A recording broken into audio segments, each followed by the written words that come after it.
আজকে হচ্ছে আমার বার্থডে। আর কালকে রাতে কিভাবে সারপ্রাইজ দিয়েছে আমার বোনরা মিলে সেটা তোমরা দেখেই নিয়েছো। আর এটা হচ্ছে বার্থডের দিনই আমরা একটু বিকাল বিকালই সেলিব্রেশনটা করে নিয়েছিল, কারণ আমাদের সন্ধ্যাবেলা এক জায়গায় যাওয়ার ছিল, তাই সেলিব্রেশনটা একটু বেলার দিকেই হয়েছিল। আর এই যে পুরো অ্যারেঞ্জমেন্টটা দেখছো, এটা সম্পূর্ণটা আমার বোন একা হাতে ও করেছে, এবং আমি এর কিচ্ছুটাই জানতে পারিনি।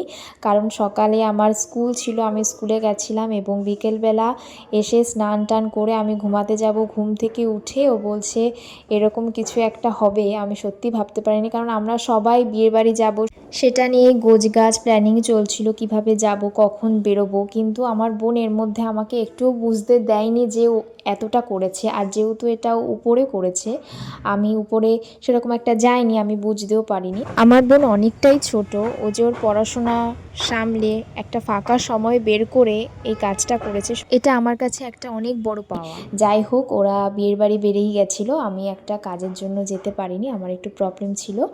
আর এরপর আমি সন্ধ্যাবেলাটা গেছিলাম একটা ক্যাফেতে আমাদের কাছাকাছি, সেখানে গিয়েও বার্থডেটা সেলিব্রেট করেছি, খুব ভালোভাবে সন্ধ্যাটা কাটিয়েছি।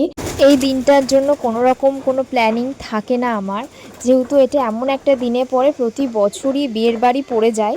কিন্তু এত কিছুর মধ্যেও আমার কাছের মানুষরা আমাকে এতটা স্পেশাল ফিল করায়।